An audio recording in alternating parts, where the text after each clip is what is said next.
Hi, this is Annette Sullivan from Lavender Thoughts. Today I'm going to show you a technique called Faux Linen, which you use glossy white cardstock to start with and a sanding block and create this beautiful linen look. So here's one of the cards I have made earlier using Graceful Garden, and this is the one that I'll show you how this works today. Here is another one using Painted Harvest, and you can see the linen lines throughout it. Here's one using Touches of Texture. Get another look of all the different looks there. And here's a more masculine one, and I have used the Thoughts and Prayers stamp here and the burlap background to get that particular look. Okay, if you don't have a craft sanding block, it's quite easy. Just go to your local hardware store, and I've picked up this particular one from my local hardware store, and then I have cut it up into 4 pieces, just like this, and this is the one that we're going to use today, and that will last quite a long time. You can get all different grades in these sanding blocks, and I've found that this particular one, the 150 grit medium, seems to work the best for this particular technique. Okay, so let's start. We're going to be using this stamp set called Graceful Garden, and we're using this background type stamp here and this small rose.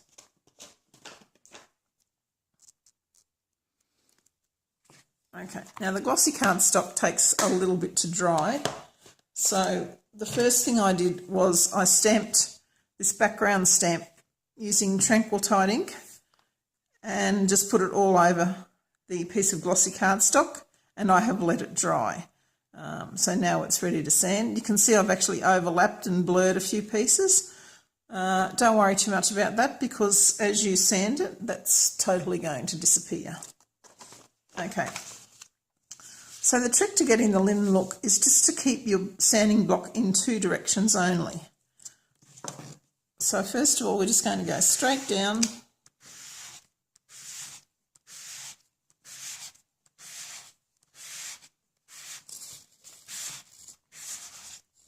turn it 90 degrees, and you can see where it's bringing off some of the glossy and the inked image.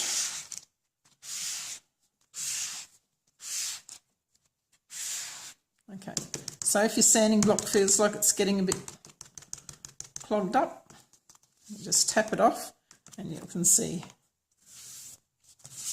you can do that. Okay, so we're going to continue going around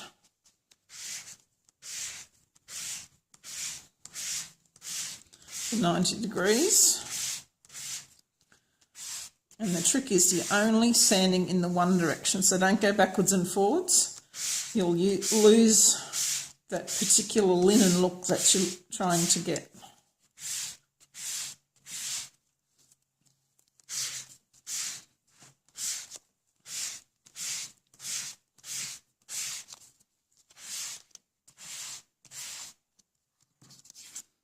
Okay, it's starting to build up a little bit.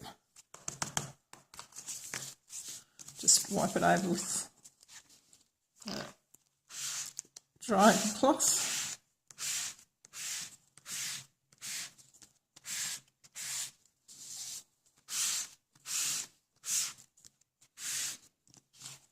Okay, you can probably start to see that you're getting that linen grainy look throughout there. Okay, so the next thing we're going to do is we're going to stamp that background image again, and this time we're just going to do it with crumb cake.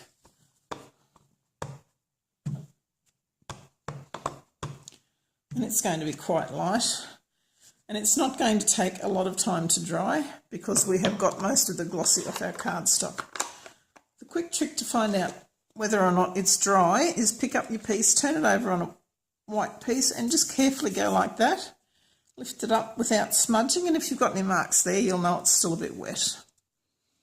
Okay, so we'll just do a little bit more sanding.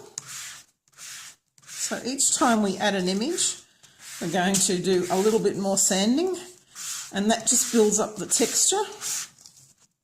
and the layers on the card.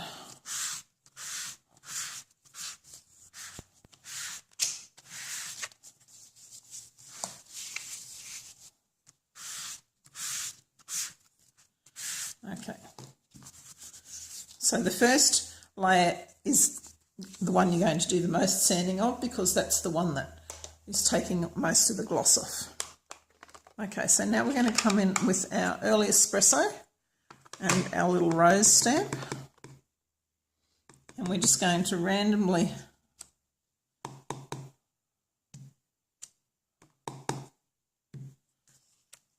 stamp it on the cardstock.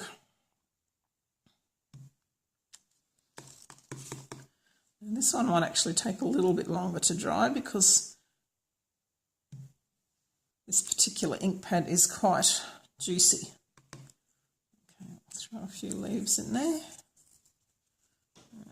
And a little bit of a rose there.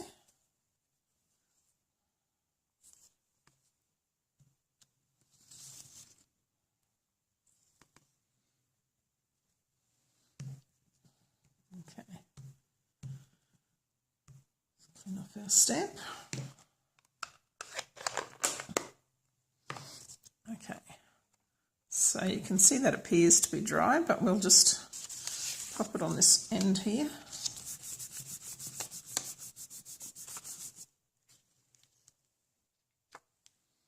And there's no wet bits there, so it's ready to sand. If you start sanding when it's wet, it's going to smudge a little. As long as it's not too badly smudged, you can probably sand that out. Just see how you go.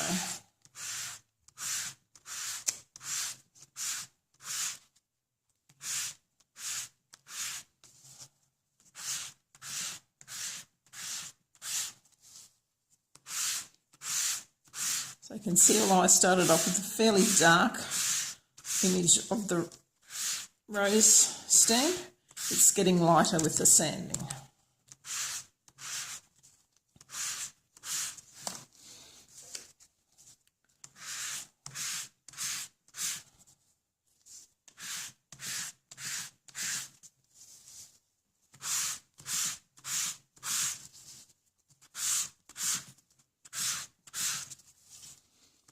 Just go around it once more, I think should do it.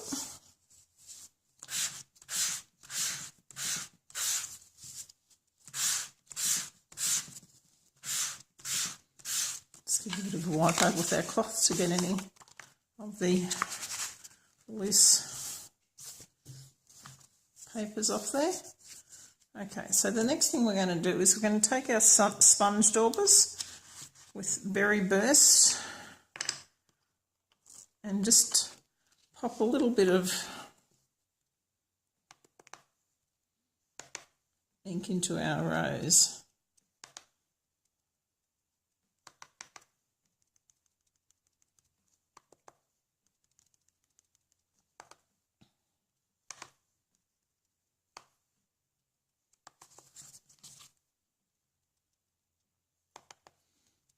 Now, you're not necessarily trying to keep in the lines because that's not the crisp effect you look, because you're getting the linen look.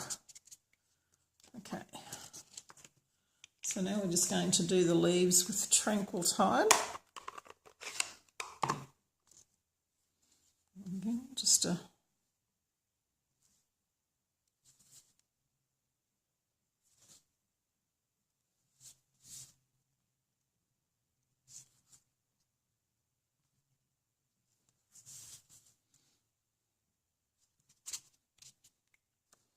okay.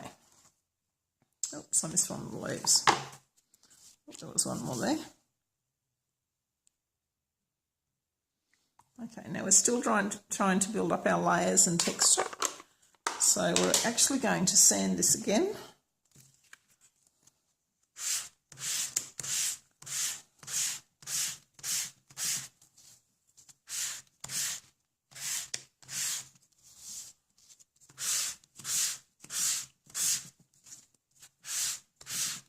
And again, you don't need much.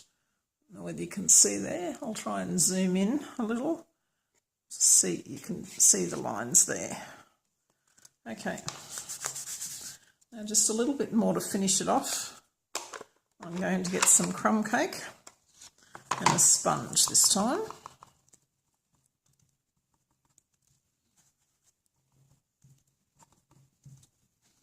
And just sort of sponging between those areas where you can see the background. Now the reason I'm dabbing it on my scrap paper first is so that I don't end up with a huge ink mark, blob of ink.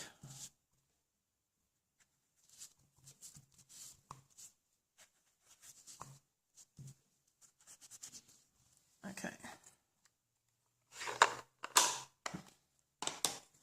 And again, just use our sanding block and just give it another sand to ingrain that last lot of sponging into the picture.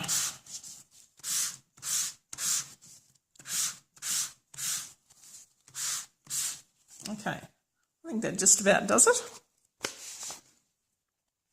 So you can see there, it's got a very linen effect. Now to create this particular card, all I then did was I took the largest of the lots of labels framelits and cut that out like so. I took a piece of Tranquil Tide and ran it through the Layered Leaves dynamic textured embossing folder to get this particular layer here, and it's on a piece of crumb cake. And I decorated the inside with just a flower and a piece of this. And I've got some crinkled berry burst ribbon, seam binding. It is crinkle seam binding to finish it off, and some little jewels there. Okay, thanks very much for watching. If you want to know any more about this technique, just drop me a line and leave a comment at the bottom. Thanks very much for watching the video. I hope you try out this technique, and I'll see you in the next video. Don't forget to like this video and subscribe to my channel. Thanks a lot. Bye.